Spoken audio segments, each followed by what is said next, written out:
അവസാനം ഡാഡിയുടെ ഒരു മരണത്തിലേക്ക് പോകുമ്പോൾ ഒരു താമസം അതൊക്കെ ഓർത്തെടുക്കുന്നുണ്ടോ? നിങ്ങൾ ഇവിടെ ഇല്ല എന്ന് എനിക്ക് തോന്നുന്നു. അല്ല, ഞാൻ ദുബായിലായിരുന്നു അന്ന്. എമിറേറ്റ്സിൽ ക്യാബിൻ ക്രൂ ആയിട്ട് വർക്ക് ചെയ്യായിരുന്നു. പക്ഷേ ഡാഡി, ഞാൻ പറയാം, ഡാഡി ഒരു പ്രത്യേക ചിന്താഗതി ആണ്. ഈവൻ പ്രൊഫഷണലി മാത്രമല്ല, പേഴ്സണലിയും ഡാഡി വളരെ ഡിഫറെൻ്റ് ആയിട്ട് ചിന്തിക്കുന്ന ആളാണ്. ഞാനെപ്പോഴും പറയാം, ഡാഡി കേരളത്തിൽ ജനിക്കേണ്ട, ഡാഡി ഹോളിവുഡിലോ അവിടെ ജനിക്കേണ്ട ആളായിരുന്നു. Because even his movies are different. പക്ഷേ ഡാഡി എന്ന് പറയും, 60 വയസ്സ് കഴിഞ്ഞാൽ ഞാൻ ഒരിക്കലും എൻ്റെ ഫാമിലി ഡിപ്പെൻഡ് ചെയ്യില്ല, ഞാൻ പുറത്തു പോയി താമസിക്കും, ഓൾഡ് ഏജ് ഹോമിലാണ് താമസിക്കും. അന്നേ ഡാഡിക്ക് അങ്ങനത്തെ ഒരു മൈൻഡ് സെറ്റാണ്. ബിക്കോസ് സ്വന്തം മക്കൾ ഡിപ്പെൻഡ് ചെയ്യുക അല്ലെങ്കിൽ പറയും, ഡാഡിക്ക് എന്തോ ഒരു പുച്ഛം പോലെയായിരുന്നു, ഇതൊരു ഇൻസൾട്ട് പോലെയായിരുന്നു.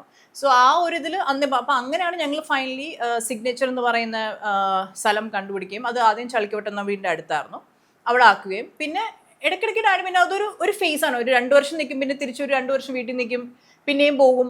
അങ്ങനെ പിന്നെ ഒരു മെഡിക്കൽ കണ്ടീഷൻ, ഈ സ്ട്രോക്ക് വന്നില്ല, പക്ഷെ എന്നാലും ഒരു ബ്രെയിൻ ഹെമറേജ് വന്നിട്ടുണ്ടായിരുന്നു. അപ്പോൾ ഇതൊക്കെ വന്നാൽ ഈ ബ്രെയിൻ ഷ്രിങ്കേജും ബ്രെയിൻ ഹെമറേജും എല്ലാം കൂടെ ആയപ്പോഴത്തേക്കും ഡാഡിയുടെ ഹെൽത്ത് ഇങ്ങനെ ഒരു സ്ലോ കില്ലർ പോലാണ്. ഓരോ വർഷം കൂടും ഇങ്ങനെ ഡിമ്മായി വരുമായിരുന്നു.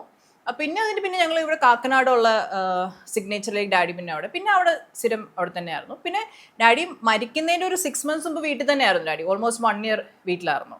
അപ്പോൾ അങ്ങനെ മാറി നിൽക്കും.